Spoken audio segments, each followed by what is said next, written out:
بالله من شرور أنفسنا ومن سيئات أعمالنا من يهده الله فلا مضل له ومن يضلل فلا هادي له أشهد أن لا إله إلا الله وأشهد أن محمدا عبده ورسوله. Peygamberimiz Muhammed sallallahu aleyhi ve sellem hamza elbette onu biləsiniz, xalqı yüzündən bir zur dərəcəli idi. Allah subhanahu wa ta'ala Kur'an-ı Kerim'de deyir: "Euzu billahi mineşşeytanirracim. İnneke la hulukun azim." Hakikattedir, sin hakikatte. Zur dereceli hulkulu. Yani azamatlı hulku. Azamatlı veliki degan söz.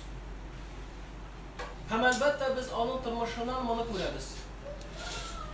Siz biləsiniz, Peygamberimiz Muhammed sallallahu aleyhi ve sellem yanında bir kuşisi var idi. Gün sayın ul onlarga zarar getirirdi. Hem birden bir kere zarar bulmuşa Peygamberimiz Muhammed sallallahu aleyhi ve sellem soruyu başladı. Başka kuruşlardan. Nasıl buldum iken, kayış kaldım iken. Tege avur gitken iken. Ve özümüzü şu orunda koyup, eğer de şulay kurşubuz gün sayın zarar getirdi. Hem birden bir gün zarar getirmişe avurup gitti iken, biz ne şeytirbiz? Yes.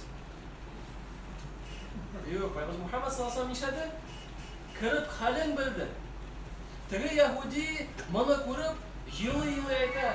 Men sana şu hatlık zarar getirdim. Asi benim halimni bilirge keldim meni deb İslam dinini kabul eter. Tam bu dünyadan gider. Peygamberimiz Muhammed sallallahu aleyhi ve sellem bu kişiden onlarga bir zor narsa bergan shekilli, shunda yizdan chiqdi, nurli, shodlanib chiqdi. Mana bu bizning Peygamberimiz Muhammed sallallahu aleyhi ve sellem edi. Mana xalqi, mana bizga misol. Arnold Schwarzenegger tugul, buyuklardan bir kishi tugul, yo'q. Peygamberimiz Muhammed sallallahu aleyhi ve sellem derecesine bir kişi de jeta olmaydi. Mana bizga misol. Mana bizning bolalarımızga misol. Mana bizning xotinlarimizga misol. Bitinimizga, har bir kishiga nindigina yoshda biz bo'lmaylik. Yoshlarmi, ulug' yoshda, qortlarmi biz Peygamberimiz Muhammed sallallahu aleyhi ve sellem bizga gul misol bo'ldi. Ham shu misol bizga yaratan nishik biz jamiyatda bo'lishga chiyishmiz. Nishik biz kishilar bilan aralashishga chiyishmiz. Qoida bu ana bo'lmaydi. Peygamberimiz Muhammed sallallahu aleyhi ve sellem xalqisi bizga misol bo'lib turadi. Peygamberimiz Muhammed sallallahu aleyhi ve sellem bir hadisinde bize haber verir. İnnel fuhş ve tefahhuş leyse minel İslam fi şey. Ve inne ahsenen nasi İslam'ın ahsanuhum huluka. Tabarani'dekiler. Hakta de oyat sözlerge, hem işlerge İslam dininde urun yok. Hakta de İslam'da en yakşı kişiler, en yakşı halkılı buluşlar. Başka hadiste Peygamber Muhammed sallallahu aleyhi ve sellem tam bir halkının tam bir yanı ko'rsatar. İnna Allah rafiqun yuhibbur rifqa fil amri kulli. Hakta de Allah subhanahu ve teala yumuşak. Ham yumuşaklıkını değil bütün yerde, bütün işlerde yaratır. Bu Bukhari'de ham Müslim'de kelgan hadisler. Qay bir şaqlarda biz kişileri yaxshi halka ko'rsatamiz deb dinga chaqirganda xalqimizni buza boshlaymiz. Nishib? Dinga chaqiramiz bu kishi eshitmay anglamay. Ham o't ketganda biz aytamiz narsa, "Ey sen o'rning jahannamda bo'lar" deb aytamiz. Qo'yan biz bilamiz, qayda biz o'rni bo'lar, biz bilmaymiz. Lekin bu so'zlar, noshor so'zlar, bu noshor xalqi degan so'z bizda. Chunki Peygamberimiz Muhammed sallallahu aleyhi ve sellem bir hadisda bizga keltiradi. Bashiru ve la tunafiru ve yassiru ve la tu'assiru. Al-Bukhari Müslim'de kelgan shulay hadis. Shodliqli xabar berishlardan bo'ldi. Jingilay, o'zingizdan kishilarni nafratlantirmagiz deydi. Jingillaytigiz ham avur aytmagiz deydi. Qay bir musulmonlar bilan ishlashganda deydi. Men ko'rgan o'zimda bor. Bir musulmonlar bilan ishlashlarda din tigi bik avur narsa aytib sizga boshlaydilar. Kelinlarda biroz ishlashada qaror jingil bo'lib ketdi deydi. Mana shulay bo'lgan biz tiyishmiz. Kishi bu dunyoda bik ko'p problema ustidan oladi. Ham biz ana jingillaytirga chiyishmiz. Tigi namoz o'qimadik tugul. Va Hazrat aytdi, jingillaytirga chiyishmiz. Men namoz o'qimasam bo'ladimi? Конечно, o'qima, Hazrat aytgandek jingillaytirga deb tugul. Yo'q jamoat. Jingillaytirga boshqa yoqda. Kirisincha namozga bos. Chunki namoz o'z jingillik beradi. Allohga itoat etib yasha, o'z jingillik beradi. Jingillaytigiz, motor etib ko'rsatamiz. Naqas Allohga shukr, Alloh yordam bilan namoz o'qiymiz. Lekin namoz o'qib bizga og'ir tugul. Kirisincha Намазны көтеп торабыз. Намаз укыгач җиңел булып китә.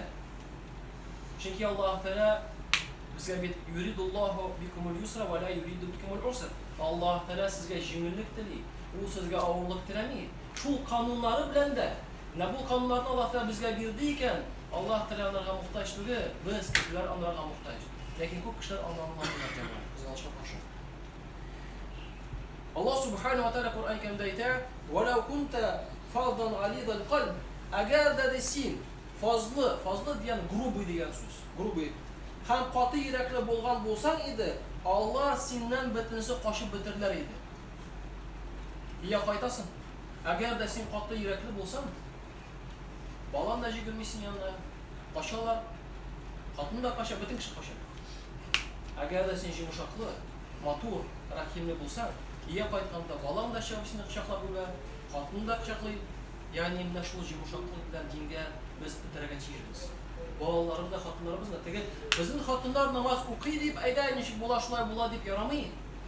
Онытмагыз, ир кеше кайда гына булмасын, хәтта гаиләдә күпме хатын белән яшәсәң дә, 20-30 ел булсынмы, барбер хатын кыз сиңа карый. Син аларга мисал булып торырга тиеш. Изгелектә. Үзеңнең гамәлләре белән күрсәтергә тиешсең. Шул вакытта гына бераз вакыт узгач сиңа киңәш бирә аласың. Һәм ул син бәлки тыңлый башларда. Кызыгымы, тыңлый башларда. Аларга тиеш. Кем монда виноват? Үзебез виноват. Үзебезнең тәртибебез яхшы булмады. Пәйгамбер Мухаммад саллаллаху алейхи ва саллям бер хадистә безгә хәбәр бирә: "Мен лам ярхамин нас, лам ярхамуллаһ." Табаранидә килә. Кешеләргә карата рәхимсез булган кешегә Аллаһ Тәала рәхимсез булыр. Ләкин мусульман кешеләргә генә түгел, хайваннарга да карата рәхимле булырга тиеш. Теге күрсәтәр бит теге хайваннарны кулларда иртеп йөргән теге силкенә торган хайван бар ичтеге. Шуны йөрәләр, никахлар укып җибәрәләр бугай. Имештер рәхимле. Юк, бу шик димәк. Бер шиктән икенче шиккә кирәкми күчәргә. Буларны хөрмәтлибез, ләкин эт үз урынында булырга тиеш. Песи үз урынында булырга тиеш. Без аны курып бирергә тиеш түгел. Чакы бер шиктән икенче шиккә рәнҗитеп тибеп йөргә без тиеш түгелбез. Рәхимле булырга тиешбез. Һәм аларда безгә Пәйгамбер Мөхәммәд саллаллаху алейхи ва саллям әлбәттә мисал күрсәтә. Аллаһ Субханаһу ва Тәала Кур'ан Кәримдә әйтә, мусульман кешенең сыйфатларын күрсәткәндә. Һәм дә бу сыйфатлар әлбәттә Пәйгамбәрбездә булган иде. Чөнки Пәйгамбәрбез Мөхәммәд саллаллаху алейхи ва саллям хулкы Кур'ан иде. Аузу биллаһи минәш шайтанир раҗим. Вал каазимина ал-гайза вал афина ан-нас валлаһу юхиббул мухсинин. Али-Имран сурәсе 134 аят. Һәм шулар ди, кем ди ачуларын чыгармыйлар, һәм кешеләрне гафу итәләр. Менә мусульман кешенең сыйфатлары. Бу сыйфатлар Пәйгамбәрбездә бар иде. Ул безгә мисал булып тора җәмәгать. Аллаһ Субханаһу шулар җәмәгать Кур'ан Кәримдә безгә куша гафу итәргә. Әгәр дә безгә бер кеше килде икән, гафу сорый икән, тырышырга кирәк. Булмый икән Аллаһдан сорап, ярдәмен шул гафуга килергә тиешбез. Чөнки әгәр дә без гафу итсәк, безне Аллаһ Тәала, Аллаһ бирсә, гафу итәчәк иншаллаһ җәмәгать. Һәм ахырда нәрсә әйтәсем килә, Аллаһ Субханаһу ва Тәала Кур'ан Кәримдә безгә хәбәр бирә: "Аузу биллаһи минәш шайтанир раҗим. Идфа биллати һия ахсан." Иң яхшы булган нәрсә белән җавап бир. Анда аятны безнең вакыйгаларда күрәбез. Әгәр дә таш белән ardın аддыйлар. Бу динебездән алган нәрсә. Әлбәттә бу авыр нәрсә. Ләкин иң кимендә әгәр дә безгә зарар китерде икән, шул зарарга зарар белән җавап бирмәскә кирәк. Бу беренче адым.